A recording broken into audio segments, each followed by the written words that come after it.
All right. How's everybody doing today? Hotep. Hey, this is Michael Imhotep, founder of the African History Network, host of the African History Network show. I'm a talk show host, researcher, lecturer, writer, and historian. So it is Wednesday, November 23rd, 2022, and we are live. All right, I wanted to come on and talk for a short period of time. I wanted to give an overview of a preview of the online class that I teach on Wednesdays, Ancient Kemet, the Moors, and the Ma'afa, Understanding the Transatlantic Slave Trade, what they didn't teach you in school. But also, I wanted to talk about this topic, and we deal with this in my 10-week online class. I wanted to deal with this topic of African empires and African civilizations that Europeans tried to claim as their own. And in some cases, Arabs tried to claim it as their own as well. And this goes beyond Kemet. This goes beyond Egypt. Egypt is one of them. That's probably the most prominent.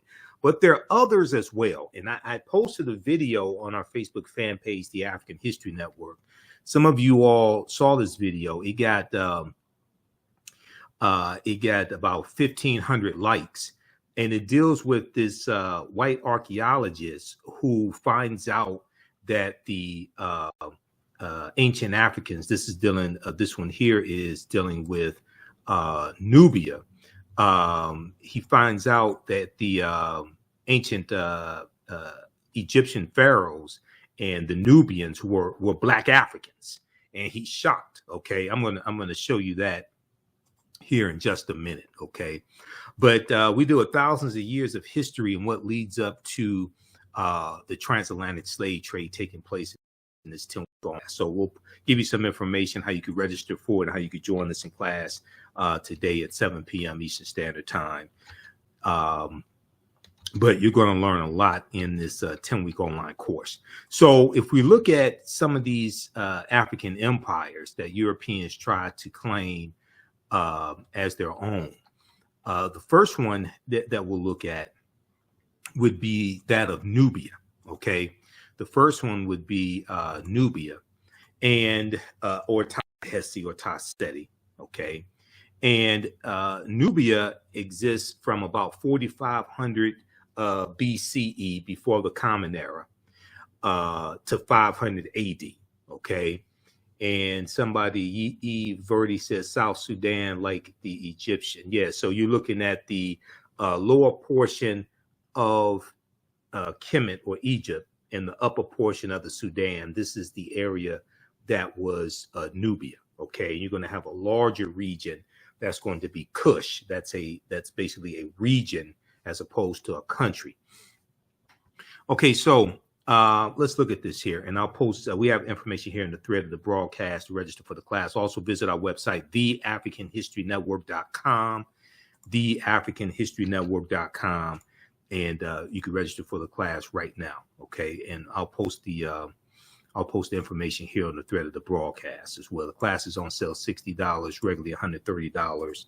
It's on sale for a limited time only.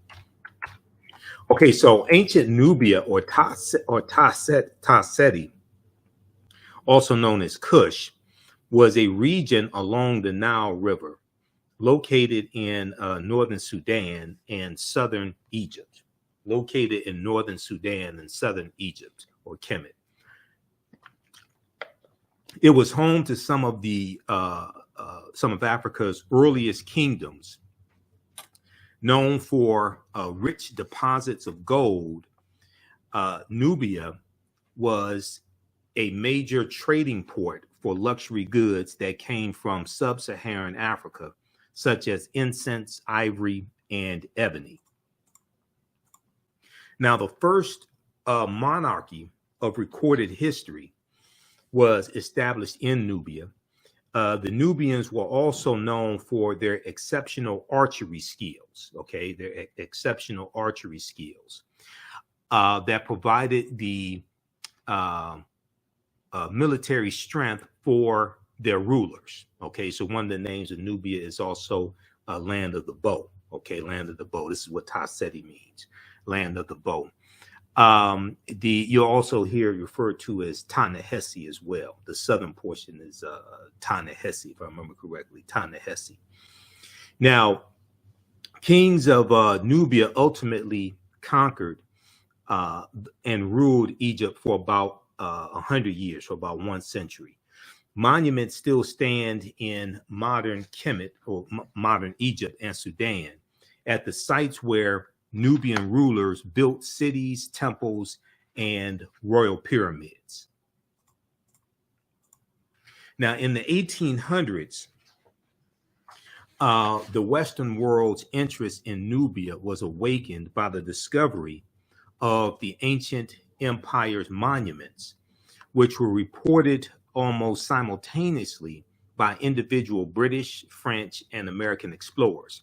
Many of them found it difficult to credit indigenous Africans for building such a civilization. Now, this is the same thing that we found with ancient Kemet, ancient Egypt.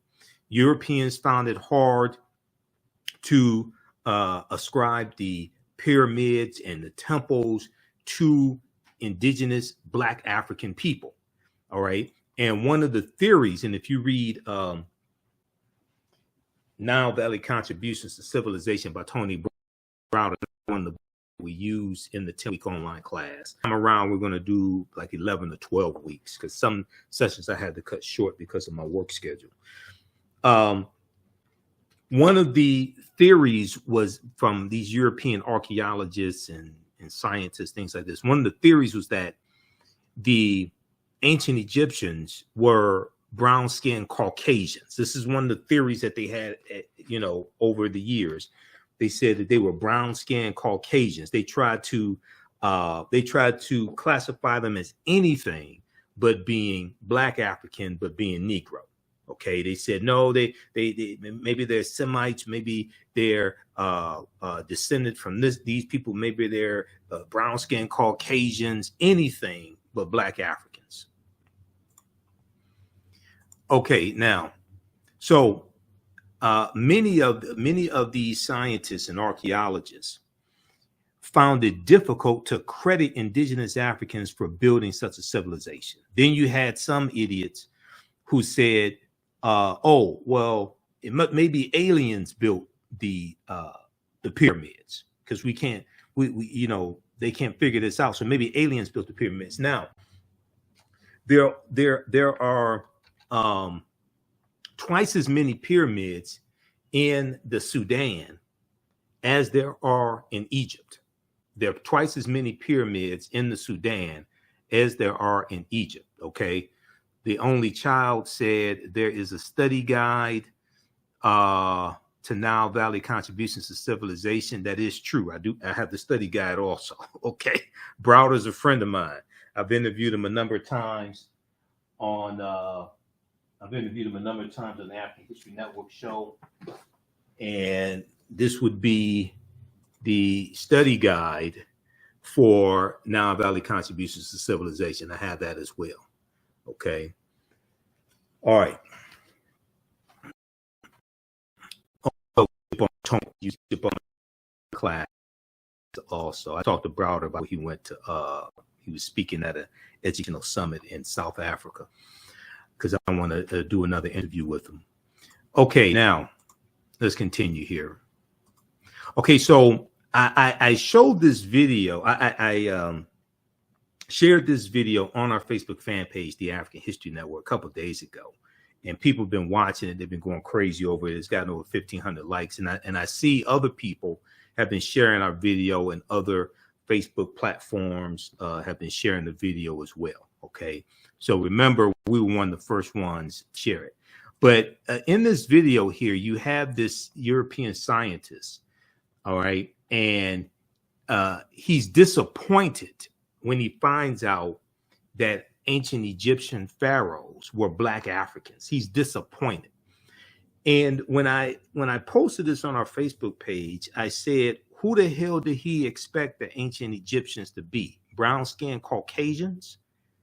Because this is the information that has been put forth, but the same thing applies to Nubia because these are cousins, okay? These are cousins. The same thing applies. And then when you see movies like Cleopatra starring Elizabeth Taylor, what this does is this colonizes people's minds, not just Europeans, but also African people, African Americans. It colonizes our minds and makes us think that these historical figures were Europeans, and they were not. This is the problem every Easter when people sit up and watch the Ten Commandments starring Yul Brynner as Ramses, okay? The Egyptian pharaoh, the Kemetic pharaoh. Ramses wasn't no European. He was African. That's a whole, I've done a whole presentation dealing with the history of Easter. We did this,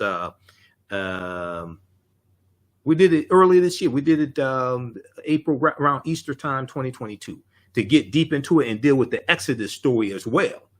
Okay, because the Exodus story is problematic. All right. So you trying to tell me, I'm gonna show this video in just a second, but hold on.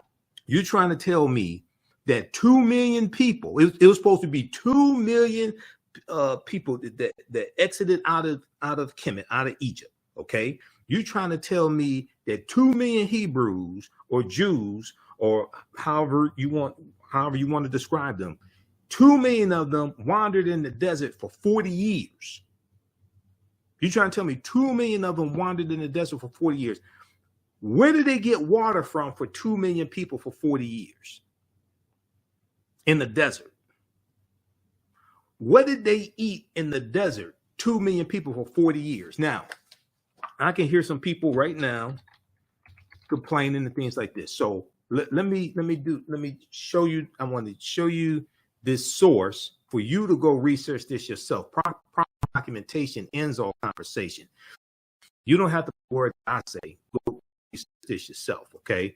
Now, this article here, and this was part of my research and part of the presentation I did earlier in the year when we dealt with Easter and the Exodus and all that history. Okay.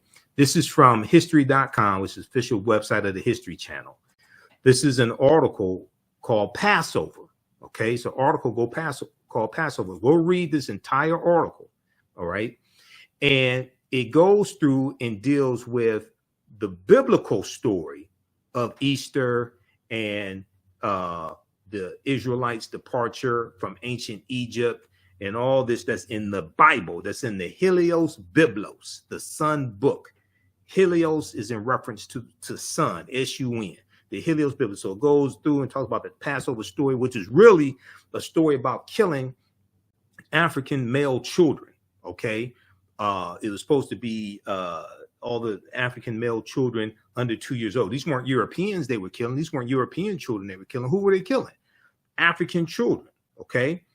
So it goes through and talks about the 10 plagues and all of that we read, that we learned about in Sunday school. For me, it was catechism class because I grew up Catholic. So we went to catechism school on Saturday as opposed to Sunday school on Sunday. Okay. Then it talks about according to the Bible and things like this. Then it gets to a portion. Then it gets to this part right here. Questions of historical accuracy. Questions of historical accuracy. Okay. Now, we have to understand this. World history is in world history books.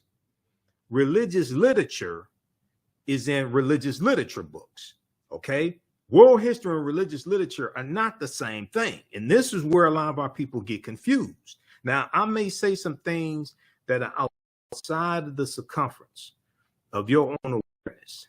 Just because you disagree with them or don't like them or haven't heard them before does not mean that they are not true. It just means you have to do some research to understand what I'm talking about. Okay. And I learned this from one of my teachers, Dr. Ray Hagins. And I usually have this in my presentations, especially when I do presentations, and especially when I do presentations in person, and I may be dealing with a mixed audience, may have different races in the audience, things like this. Okay. So I usually have people put their fingers together to form a circle. And I usually say something like this. The space inside this circle represents my realm of knowledge. everything that I think I know about whatever I think I know is represented within the circumference of this circle. I must keep in mind that there are still things to know that exist outside the circumference of my own awareness.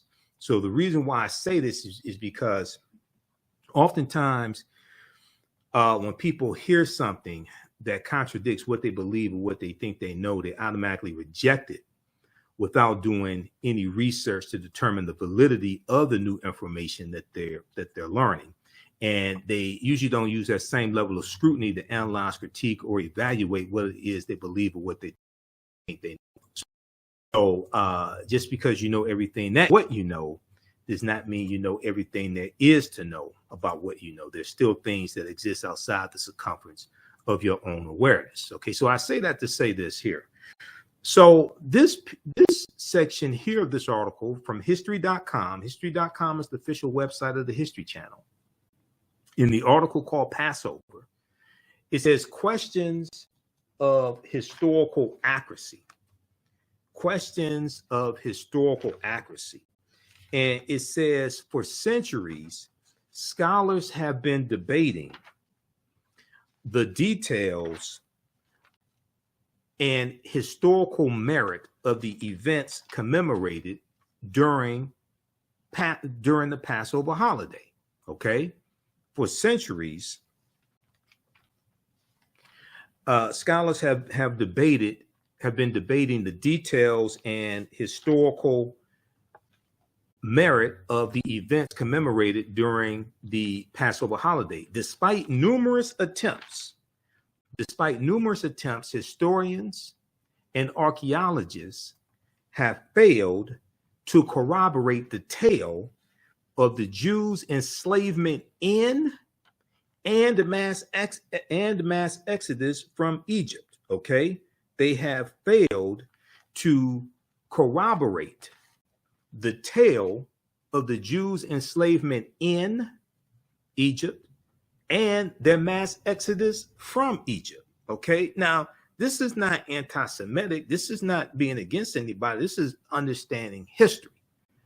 Okay, go read this article. This is not me saying this. This is what the History Channel is telling you.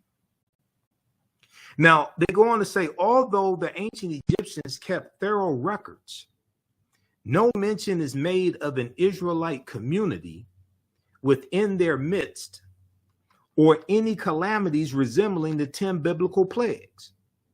There is also no evidence of large encampments in the Sinai Peninsula, the fabled site of the Jews wandering, or any sudden fluctuation in Israel's archaeological record that would indicate the departure and return of a large population. You realize that 2 million people or 1.5 million or 1 million people wandered around in the desert for 40 years or left a country and then went to another country. You understand that would throw off the ecology of that country, and it will leave archaeological remnants behind, archaeological evidence. Stuff you can't just write something in the history and don't realize that people in history leave archaeological footprints. Okay, this stuff doesn't happen. It goes on to say a handful of scholars, including the first century Jewish historian Josephus, which would be spelled with the Y because the letter J wasn't created in 1630 AD, have suggested a link between the Israelites and the Hyksos, a mysterious Semitic people, possibly from Canaan, who controlled Lower Egypt for more than 100 years before their expulsion during the 16th century BCE, before the Common Era. Most modern academics, however, have dismissed this theory due to chronological conflicts and a lack of similarity between the two cultures. Okay, so read this full article. Don't just read the part about question of historical accuracy. Read that definitely, because this gets left out when people sit up and watch the 10 Commandments every Easter. Okay, this gets left out of the conversation. But read that full article from history.com. Okay, Now I want to go back to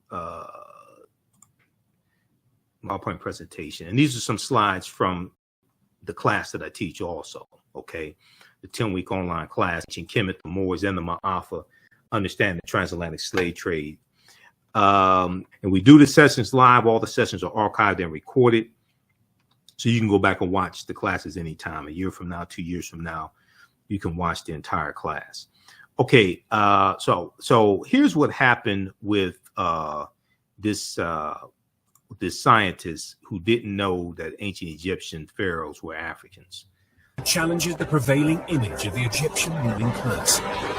We always thought the ancient Egyptian elites were Mediterranean type, and in this sense, Shema is representing the society of the frontier, in which different ethnic groups were mixed. At the end, it doesn't matter the color of your skin.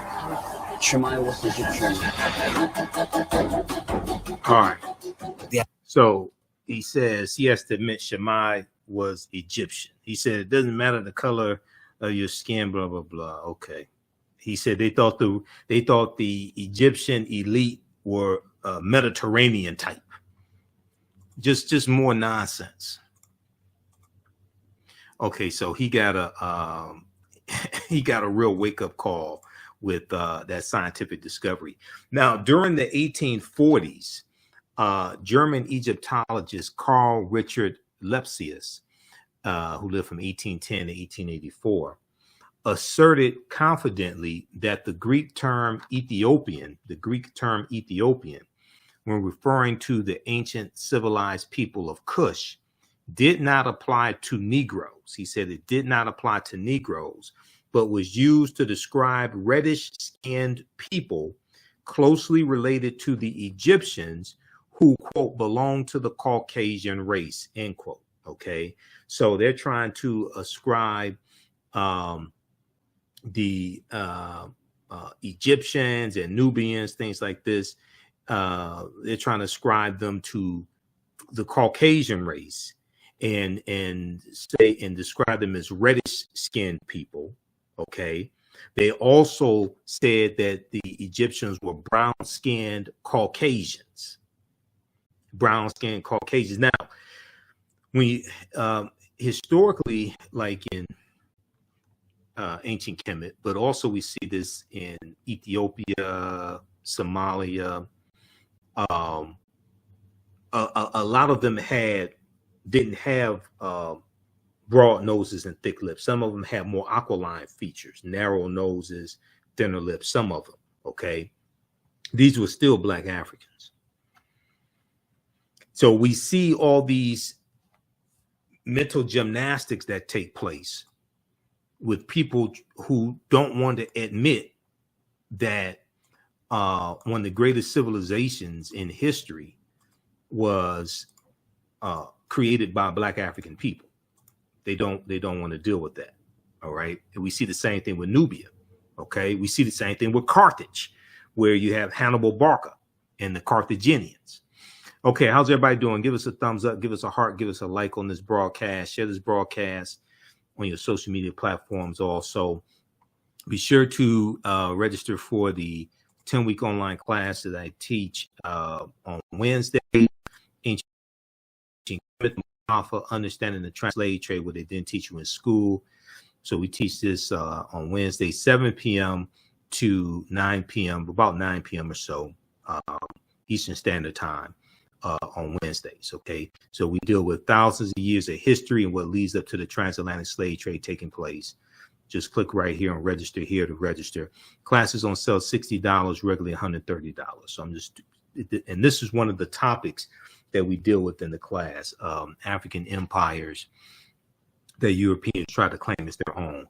Now on Tuesdays, I teach from the Civil War to the Civil Rights Movement and Black Power, 1865 to 1968. We had a great class yesterday. We're going to do part 2 of that coming up in the next few days. This class is on sale $60 as well. We start in the 1800 with the 1800 census, and then we look at the Louisiana Purchase of 1803 and the Haitian Revolution, because those two events are related. And we go through our history chronologically and see what leads up to the Civil War, Reconstruction, Jim Crow era, Great Migration, World War I, World War II, Civil Rights Movement, Black Power movement. We also have a bundle pack here of both classes. You can get both classes right now for a very limited time, only for $100. That's over $300 value because there's bonus content that you get. So click here, register here for that. And if you've taken any of my online classes in the past, you can email me through the website. Click on Contact the African History Network. Email me, and you'll get a 50% discount. Or email us at ahnshow@theafricanhistorynetwork.com. ahnshow@theafricanhistorynetwork.com. And I just posted the link here to register for the classes. These courses make a great gift also. You can register somebody else if you want to, and you can use these for your children. I would say the content is PG-13. You can use these for your children as well. Okay, let's continue here. So during the 1840s, German Egyptologist Carl Richard Lepsius asserted confidently that the Greek term Ethiopian, when referring to the ancient civilized people of Kush, did not apply to Negroes, but was used to describe reddish-skinned people closely related to the Egyptians who belonged to the Caucasian race. All right, let's continue. Now, Nubia was, in recorded history, is the first recorded monarch, okay, or monarchy. Now, ancient Egypt is the first major civilization in Africa for which records are abundant. It was not, however, Africa's first kingdom. And we know that Nubia is the mother of Kemet. Ta-Seti is the mother of ancient Kemet. The grandmother of Kemet would be Abyssinia or Ethiopia, okay, because civilization flows up the Nile River. So the grandmother is Abyssinia or Ethiopia. Nubia is the mother, and then you have ancient Kemet. So there was an article from the New York Times from March 1st, 1979. March 1st, 1979, and I read the article today. I've seen excerpts of the article previously, but I read the article in its entirety today. A March 1st, 1979 article from the New York Times. It was a front page article written by journalist Boyce Rensberger, Rensberger, Rensberger, reported, quote, evidence of the oldest recognizable monarchy in human history, preceding the rise of the earliest Egyptian kings by several generations, has been discovered in artifacts from ancient Nubia. Has been discovered in artifacts from ancient Nubia, or Ta-Seti. The artifacts, including hundreds of fragments of pottery, jewelry, stone vessels, and ceremonial objects, such as incense burners, were initially recovered from the Custul, Qustul cemetery by Keith C. Seale, Seele, a professor at the University of Chicago. Now, when we look at the definition of a monarchy, so we'll consult Encyclopedia Britannica for this, Britannica.com. A monarchy is a political system based upon the undivided sovereignty or rule of a single person, the undivided sovereignty or rule of a single person. The term applies to states in which supreme authority is vested in the monarch, an individual ruler who functions as the head of state and who achieves his or her position through heredity. They inherit it. They inherit it. Okay. Most monarchies allow only male succession, usually from father to son. Okay, but in Nubia, we saw a number of African queens. in Nubia also. All right. Okay, let's continue. Also, if you like this type of information, you can support the African History Network. $ the AHN show through Cash App, $ the AHN show through Cash App. Also through PayPal, paypal.me/the AHN show. That helps us keep doing the research, stay on the air, keep broadcasting. We have the information on the homepage of our website as well. If we look some more at this article that was cited from March 1st, 1979, it's a pretty interesting article. There have been advances made. There have been more archaeological discoveries that have come out since then. But it's interesting what they were saying in 1979. I was 8 years old in 1979, by the way, as well. Ancient Nubian artifacts yield evidence of earliest monarchy. This is from the New York Times, March 1st, 1979. Evidence of the oldest recognizable monarchy in human history, preceding the rise of the earliest Egyptian kings by several generations, has been discovered in artifacts from ancient Nubia in Africa.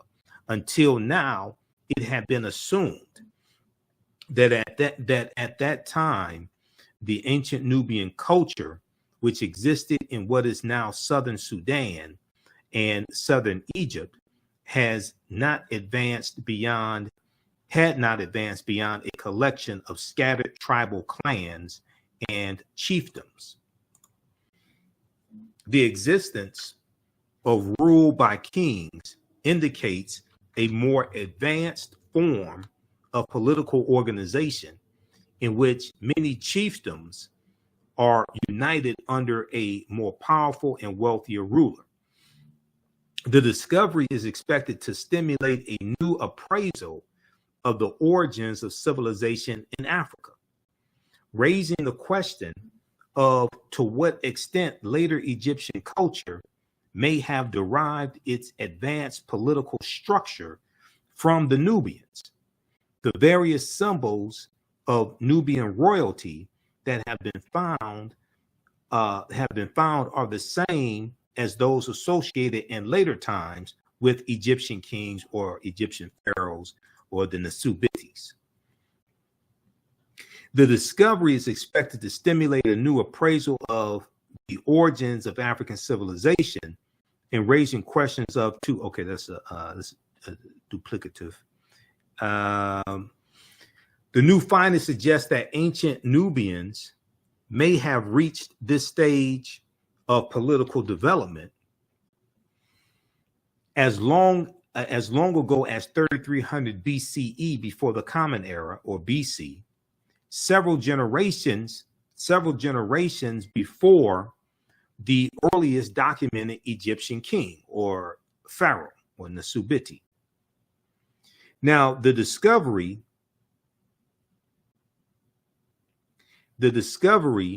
is based on study of artifacts from ancient tombs excavated 15 years ago.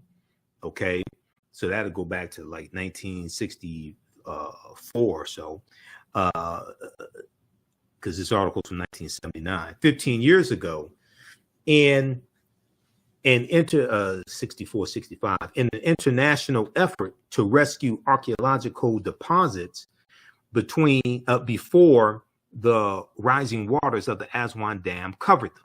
Okay, so check out this article here from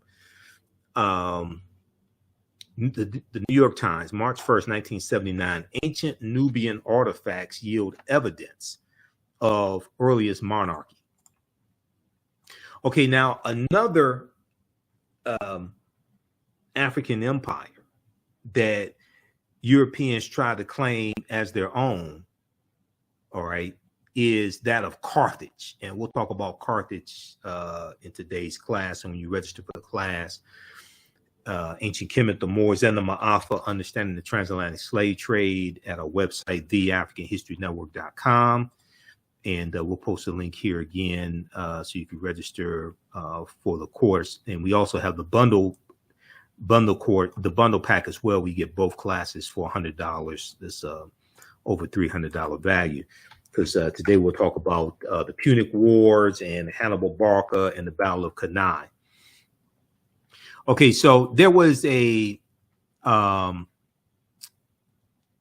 the History Channel, they had a series called Barbarians Rising. Barbarians Rising. This was back in 2015, and Nicholas Pinnock portrayed Hannibal Barca. Okay, and he did an excellent job portraying Hannibal Barca.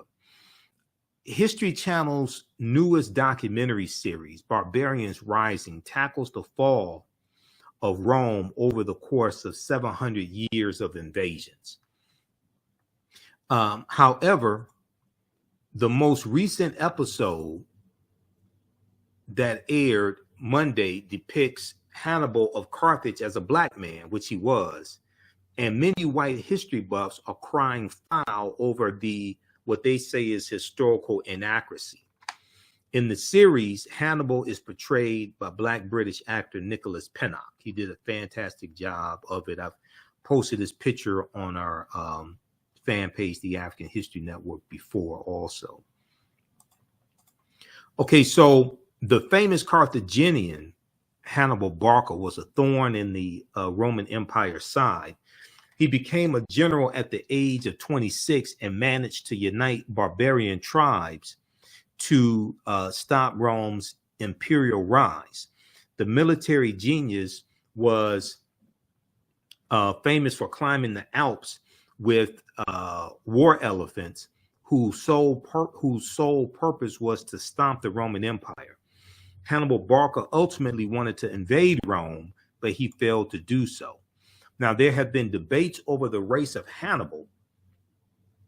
This debate still continues to this day. It's not much of a debate, okay? The Carthaginians are descendants of the Phoenicians. Phoenicians are descendants of a larger group called the Garamantes. These are all African. These are Black African people. These are not Arabs. These are Black African people. Check out this article from AtlantaBlackStar.com from June 7th, 2016. It was 2016 that the series came out, Barbarians Rising. History Channel portrays Hannibal as Black. White people cry foul over historical revisionism, okay? And Carthage, which exists from 813 BCE to 146 BCE, because Rome destroys Carthage, okay? This is another African empire that Europeans try to claim as their own as well. Okay.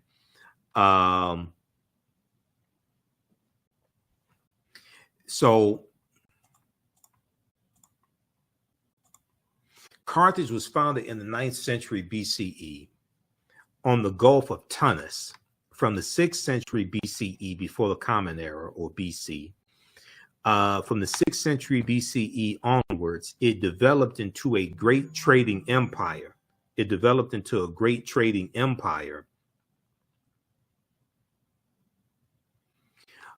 Covering much of the Mediterranean, and was home to a brilliant civilization.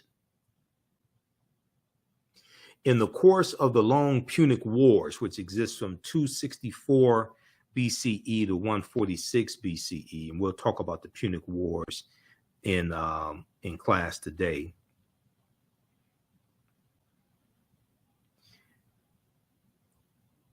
In the course of the long Punic Wars, Carthage occupied some of Rome's territories before finally being destroyed by its rival Rome in 146 BCE. Now, in his book, World's Great Men of Color, Volume 1, Joel Augustus Rogers, better known as J.A. Rogers, asserts that the Carthaginians were descendants of the Phoenicians, a Negroid people, and that, in fact, until the rise of the doctrine of white superiority, Hannibal Barca was traditionally known as a Black man. So when we see a rise in the European phenotype, and Europeans are coming out of the Dark Ages, going from the 1300s into the 1400s AD, Common Era. As they start to conquer people's lands and enslave people, extract the mineral wealth out of their land, Europe is starting to rebuild itself. Europe had lost 1/4 to 1/3 of their population to the Black Death, the bubonic plague that hits in spurts from 1347 to 1400. So as you have a rise in European powers, Spain and Portugal and France and Germany, England, things like this. As you have a rise in European powers, you have a rise in the dominance of European phenotypes. So Europeans start to reinterpret images that were traditionally African. They start to reinterpret those as European. They reinterpret the Black Madonna and Child as being European. Okay. And the Black Madonna and Child was worshipped all throughout Europe. And we know that comes from Asar, Aset, and Heru, okay, who the Greeks called Osiris, Isis, and Horus. We see Michelangelo paint the Sistine Chapel, and he uses his aunt and uncle as the image of Adam and Eve, and he paints God as being white. We see Hercules was traditionally Black, traditionally African. He gets reinterpreted as being a European. We see Zeus. Zeus, in Greek mythology, Zeus is said to be the king of the gods, but they say Zeus comes from Ethiopia. Okay, he gets reinterpreted as a European. So we're going to see this take place when Europe comes out of the Dark Ages. All right, now,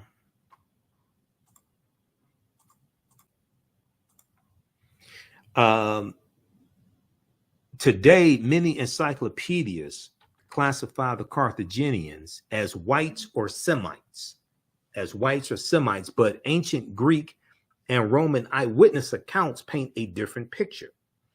The indigenous peoples of Carthage were called the Afirs, A-F-E-R-S, the Afirs. Ancient Roman poet Virgil, in his poem Moretum, M-O-R-E-T-U-M, speaks of a woman from the Afir or Afar, A-F-A-R, or Afra, A-F-R-A, race. And he says of her, quote, and all her figure proves her native land, and all her figure proves her native land. Her hair was curly, thick her lips, and dark her hair color. Her hair was curly, thick her lips, and dark her hair color, unquote. Now, in Library of History book 20, Roman numeral 20, XX, Roman numeral 20, Greek historian Diodorus mentions a Greek lieutenant named Agathocles, who defeated a people in the area of present-day Tunisia who were the same hue as Ethiopians. The eyewitness accounts are corroborated by physical anthropology. L. Berthelon and E. Chantre, both well-noted French anthropologists, documented their examination of skeletons throughout North Africa in all periods. They note that the remains of both upper and lower class individuals of ancient North Africa were representative of the Negroid race. They note that the remains of both upper and lower class individuals of ancient North Africa were representative of the Negroid race. So these were Black African people. All right. So that deals with Carthage and the Carthaginians. And the Carthaginians are involved in the Punic Wars from about 264 to about 146 BC. Then we have the Kingdom of Great Zimbabwe. This is another African empire that Europeans tried to claim as their own. Now, the Kingdom of Great Zimbabwe existed from about 1220 Common Era CE or AD to 1450 Common Era. Okay. And how's everybody doing? Give us a thumbs up, give us a heart, give us a like on this broadcast. How you like this type of information? Okay. Who still needs to register for our 10-week online class that I teach on Wednesdays? Ancient Kemet, the Moors, and the Ma'afa, understanding the transatlantic slave trade, what they didn't teach you in school. And what we're going to do is also we're going to have a new session of this class start up on Monday, November 29th, 7 p.m. to 9 p.m. Eastern Standard Time. Also, Monday, November 28th, we're going to have a new session of this class start up Monday, November 28th. And so we're going to enroll you. That's coming to an end of 2 or 3 weeks, and we'll enroll you in the new class for one price, for one cost, one admission, one registration cost. So you don't have to worry about paying for both classes. Okay.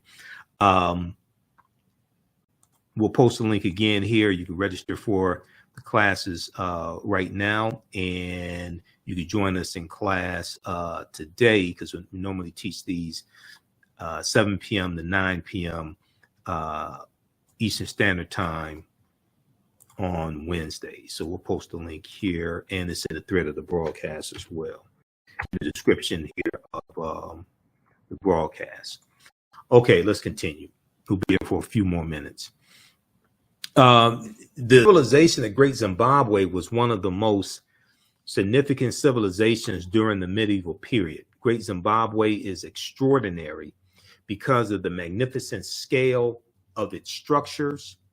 Its most striking edifice, referred to as the Great Enclosure. The Great Enclosure has walls as high as 36 feet, extending approximately 820 feet.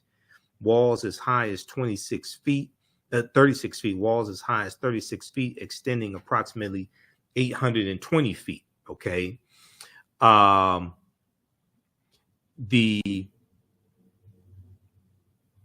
Making it the largest ancient structure south of the Sahara Desert. Now, in the 1800s, European explorers, imperialists, and colonizers were stunned by Great Zimbabwe's grandeur and cunning workmanship. So they attributed the architecture to Portuguese travelers, Arabs, Chinese, Persians, or even biblical characters, such as King Solomon and the Queen of Sheba. Okay, once again, don't want to give Africans credit for what we do. Okay, and this is what European colonizers and imperialists did. Now, according to the Metropolitan Museum of Art, archaeological investigations conducted during the first decades of the 20th century have dismissed those attributions and confirmed both the antiquity of the site and its African origins. Both the antiquity of the site and its African origins.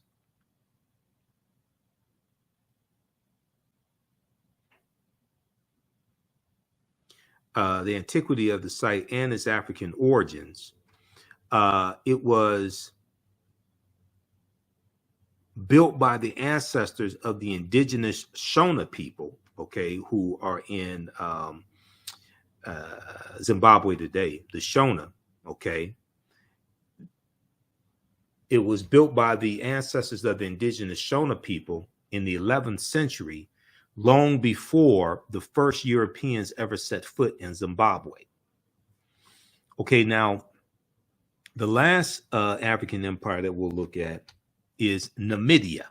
Namibia, not Namibia, okay, but Namibia, okay, which existed from 202 BCE to 46 BCE, before the Common Era.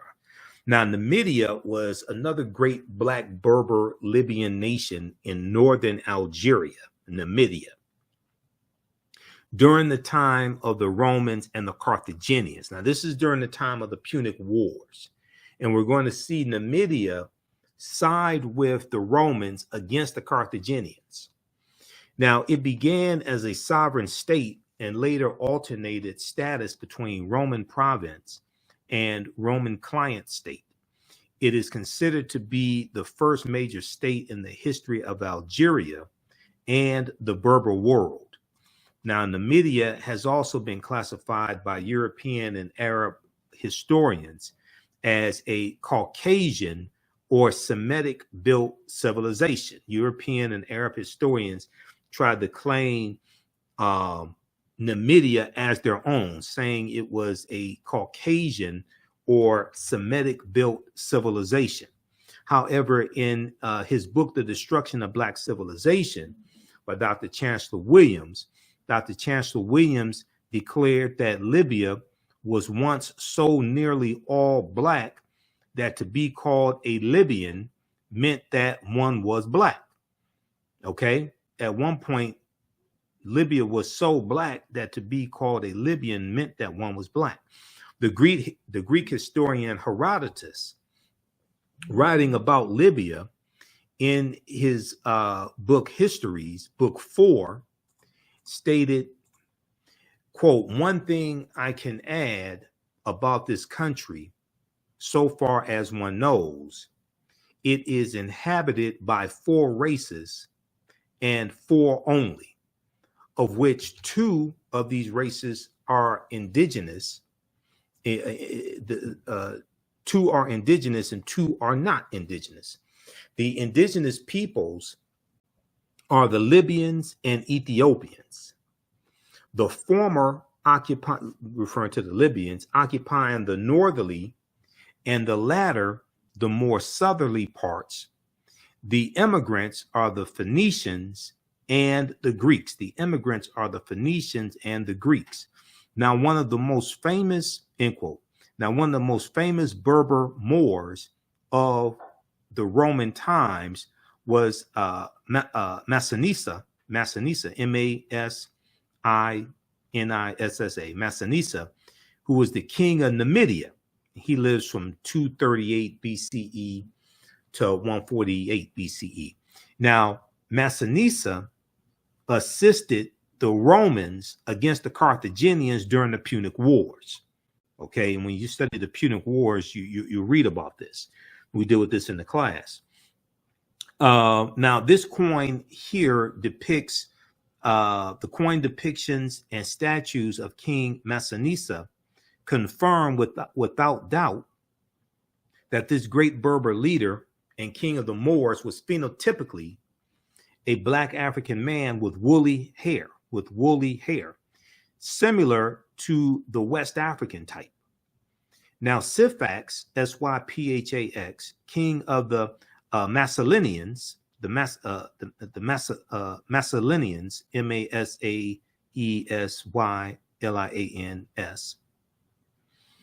the Massalinians in Numidia, a contemporary and great rival of King Massinissa, was also depicted in his coinage as a phenotypically black African. Now, this is a coin of Juba I, king of Numidia. He lived from 85 BCE to 46 BCE. He was the king of Numidia. This is the front and back of his coin. Okay, a coin depicting him, I should say. All right. So this is just a sample of some of the type of information we deal with in the 10-week online class that I teach, Ancient Kemet, the Moors, and the Ma'apa, Understanding the Transatlantic Slave Trade, what they didn't teach you in school.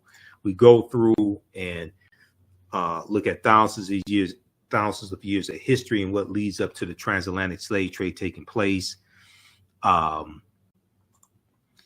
And we try to look at this history as much chronologically as we can. We can't start studying our history in slavery.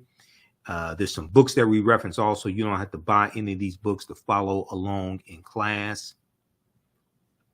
Some of the and these are different slides that we use in the course also. Some of the things that we deal with in the class, I'll show you this here.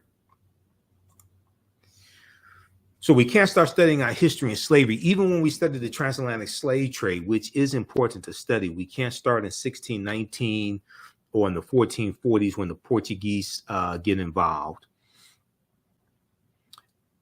We have to understand the history chronologically and deal with the 800-year occupation of Europe by the Africans known as the Moors, who enter into the Iberian Peninsula, today known as Spain and Portugal, in 711 AD, okay, into North Africa in 711 AD.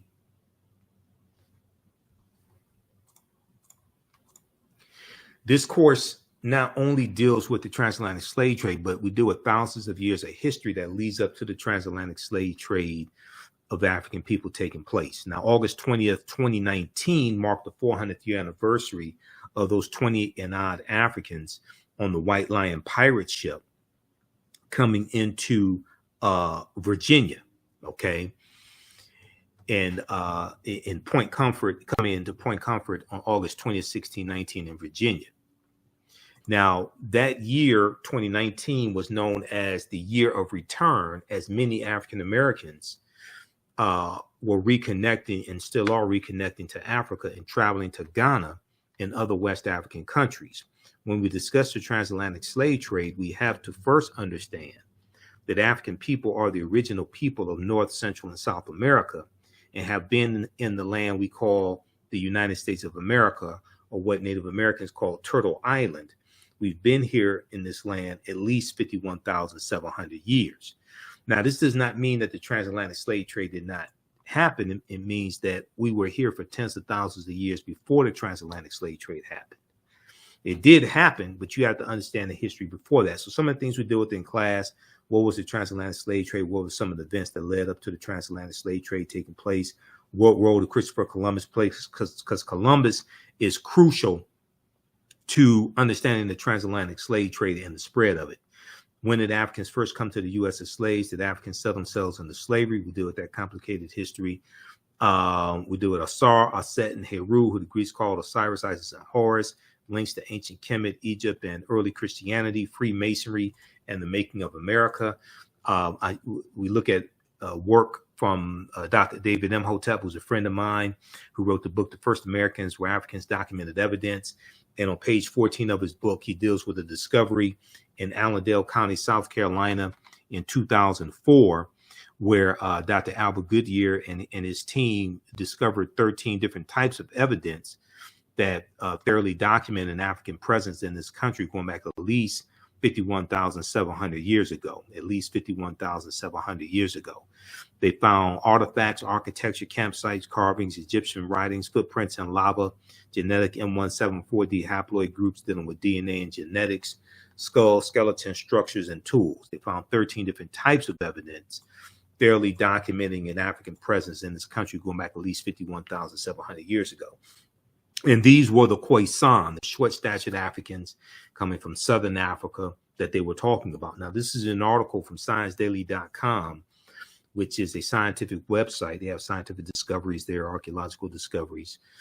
They have this article from November 18, 2004, that deals with Dr. Albert Goodyear's discovery. New evidence puts man in North America 50,000 years ago. New evidence puts man in North America 50,000 years ago. Okay, so they give a summary of his discovery.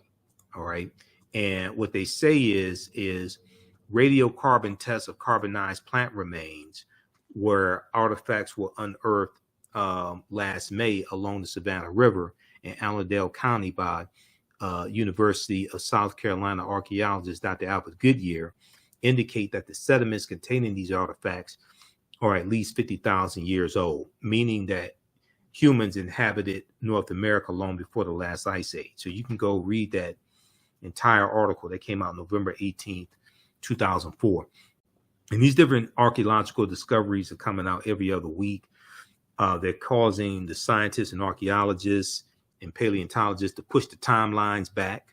Okay. They keep having to push the timelines back. It's causing them to rethink everything.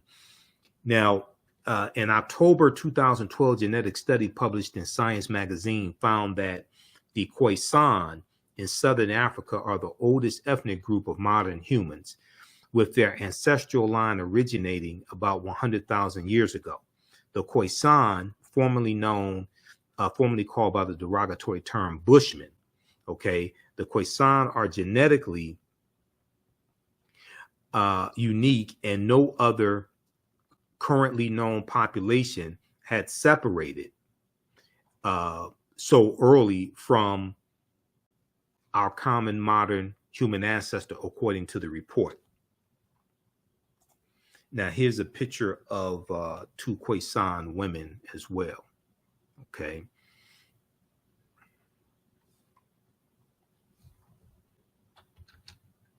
All right. So we go throughout history and look at different archaeological discoveries that have come out recently, like this one here on the Greek island of Crete. In 2010, they found stone tools that date back 130,000 years ago, but Crete has been an island for more than 5 million years, and they're saying that this is strong evidence of sailing in the Mediterranean 130,000 years ago. And so these were African. These had to be African people, and this shows us sailing at least 130,000 years ago. We look at the lost city of Egypt. There are two lost cities of Egypt: Tanis Heraklion, that was built around 8th century BC, was swallowed into the sea, Tanis Heraklion, but then also Dazzling Aten, which was discovered in 2021. Okay, Dazzling Aten as well was another lost city.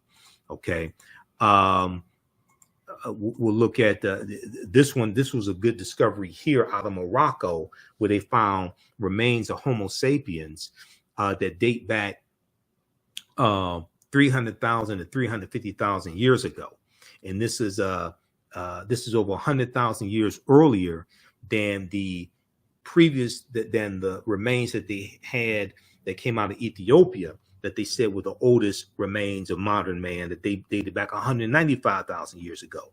These here in Morocco date back between 300,000 to 350,000 years ago. Okay, and it shows we were migrating out of East Africa, the Nile Valley region of East Africa, much earlier than a lot of the archaeologists, etc., had previously thought. Okay, so we go through and we look at different civilizations. We go through and look at this history. We look at the African influence here in the U.S. We see the Washington Monument is an ancient African symbol called a tekken. The Greeks call it an obelisk, and we see tekens in New York City, London, England. We see them in Paris, France. These are tekenu for plural, that were taken from Africa. Ancient Egyptians called obelisks tekenu, and they were also used to tell time in the past. Their pinnacles were basically covered in gold to reflect the sunlight. Historians say the obelisks represented immortality and eternity, and their long structure helped connect the heavens and the earth. Currently, Cleopatra's Needle is the name given to 3 ancient Egyptian obelisks, one in New York City, one in London, England, and one in Paris, France. However, they do not all come from one Egyptian site. The obelisks in New York and London are carved out of red granite from the quarries of Aswan, a major source of stone for Egyptian antiquities. The 2 obelisks were commissioned by Nesubiti or Pharaoh Thutmose III for the Temple of the Sun in Heliopolis, near modern-day Cairo, with each weighing about 224 tons and 68 feet tall.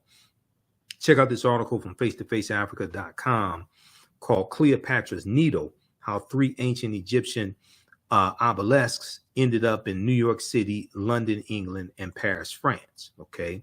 And then we deal with, of course, Asar, Aset, and Heru, who the Greeks called Osiris, Isis, and Horus.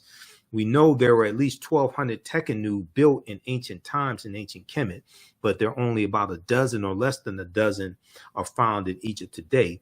Many of the Tekenu removed from Egypt are now in Istanbul, Turkey, London, England, Paris, France, Berlin, Germany, New York City, Rome, Italy, Vatican City, and elsewhere throughout the world.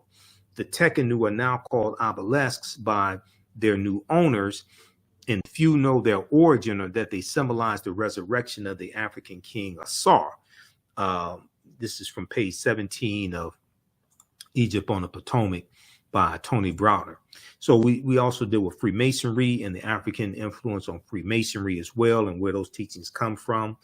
They come straight out of ancient Kemet, ancient Egypt. We deal with the Black Madonna and Child. Also, we look at some of the different Neteru, the different deities in ancient Kemet. We look at things like Sinterklaas and Zwarte Piet. In Zwarte Piet, Black Piet was a Moor. So this deals with the history of the Moors in the Netherlands and Holland, but also in Spain as well. Okay. So this is just a brief overview of this 10-week online class. There's over 50 articles that we reference in the class. It's about 100 or so slides, something like that. With the slides, we also deal with the film Black Panther. Okay, we talk about that in the class because there's a lot of African influences that we see in the film Black Panther, and the Panther deity Bast comes from the Neter, the deity Bastet, the goddess Bastet out of ancient Kemet. And Bastet was an ancient Egyptian goddess worshipped in the form of a lioness and later a cat. She was a goddess of warfare in Lower Egypt, Lower Kemet. She was worshipped as early as the Second Dynasty, 2890 BCE. So we deal with that in Black Panther. Then we go through and we look at some of the history of the Moors as well, and who were the Moors, and the Moors going into the Iberian Peninsula, today known as Spain and Portugal, in 711 AD. And they go in 710, led by Tarif, the General Tarif, for the reconnaissance mission, but then go on in 711 AD, led by Tariq ibn Ziyad. And we know where they landed in the Iberian Peninsula. They named the mountain Tariq's Mountain, Jebel Tariq, Tariq's Mountain, which we call Gibraltar. So when you hear about the Rock of Gibraltar, that is a mountain named after an African man, Tariq ibn Ziyad. Okay, and then we look at what leads to the transatlantic slave trade taking place. We look at the Moors losing control of Spain and their last stronghold, Granada, January 2nd, 1492. We look at Christopher Columbus and how Columbus is crucial to understanding the spread of the transatlantic slave trade. And Columbus never came to the land we call the United States of America. The closest he came here was Cuba, which is 90 miles away.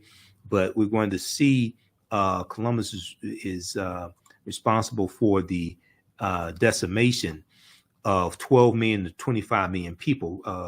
Right Reverend Bishop Bartholomew de las Casas, who traveled with Columbus on his voyages, some of his voyages, he estimated that Columbus was responsible for the murder of 12 million to 25 million indigenous people. Now, Dr. David Imhotep, in the book, The First Americans Were Africans, Documented Evidence, he talks about how 70% of the people Columbus encountered on his 4 voyages were African people. Okay, so then we go through and we look at and we see what leads to the transatlantic slave trade taking place. Okay, then we go through and analyze the transatlantic slave trade as well. All right, so this is a 10-week online class. We don't give any tests. We don't give any grades. You don't have to worry about that. But you're going to learn a lot in this class. How do you all like this type of information? Give us a thumbs up. Give us a heart. Give us a like on this broadcast. How you like this type of information? Okay, you can use this with your children also. I would say the content is PG-13. It's not overly graphic. I don't do a lot of cursing or anything like that. The class is on sale $60, regularly $130. We have the information right on the homepage of our website, theafricanhistorynetwork.com. It's also in the description of this broadcast. And we teach classes normally Wednesday, 7 p.m. to 9 p.m. Eastern Standard Time, and Sunday and Tuesday, 7 p.m. to 9 p.m. Eastern Standard Time. So Wednesdays is Ancient Kemet, the Moors, and the Ma'afa, Understanding the Transatlantic Slave Trade. We do the sessions live. Then all the sessions are archived and recorded. You can watch them on demand anytime. So a year from now, 2 years from now, you can go back and watch the entire course. Then Tuesdays, I teach from the Civil War to the Civil Rights Movement and Black Power, 1865 to 1968. And we start the class in the year 1800. And we look at history chronologically, look at that 868-year period of time, okay? So we have a bundle pack for both classes also. They're greatly discounted, so you can register for that here. We have the bundle pack, so just click on register here. You get both classes for $100. And we have a promotion coming up for Black Friday. It won't include the courses because the courses are already greatly discounted, but it includes my DVD lectures and digital downloads that we have at our website, theafricanhistorynetwork.com. So look out for that as well. Okay, if you want to support the African History Network, also $ the AHN show through Cash App, $ the AHN show through Cash App, or through PayPal, paypal.me/the AHN show. You can click on the links here and it takes you to our QR code. This helps us keep doing the research, stay on the air, keep broadcasting, pay some of the bills, broadcast the our Sunday night show, the African History Network show on Sundays that I've been doing for 12 years, 6 years on 9:10 a.m. the Superstation WFDF here in Detroit. Okay, so you can support us that way as well. Saturday, I will be at Pace Academy in Pace Academy in Southfield, Michigan. I'll be there for the pop-up shop that Zeta Phi Beta Sorority Incorporated is doing.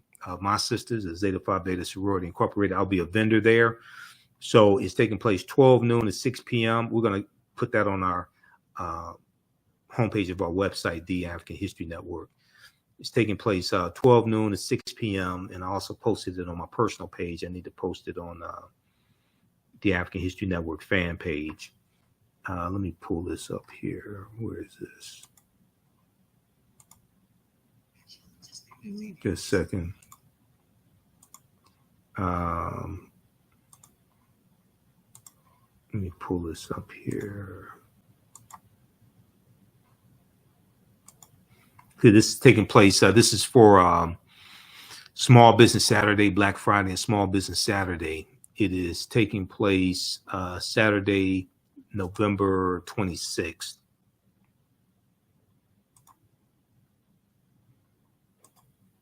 Okay, this right here. Let's flip over to this here. Black Friday pop-up shop, Saturday, November 26th, 12 noon to 6 p.m. Pace Academy, 23777 Southfield Road, 23777 Southfield Road, Southfield, Michigan. It's a free event, 12 noon to 6 p.m. Come on out, support the vendors. We'll have a vendor booth there also for the African History Network. So I'll have my DVD lectures, digital downloads, and also we have lectures now available on flash drive as well. So we put the lectures on a flash drive and you just load it onto your computer. So because a lot of people don't have DVD players today. So we have our lectures in DVD in digital download format and on flash drive also. Okay. All right. Look, we have to get out of here. Remember, at the African History Network, we focus on educating, empowering, and inspiring people of African descent throughout the diaspora and around the world, because right now it's correct wrong behavior. It's not over till we win. Wakanda forever.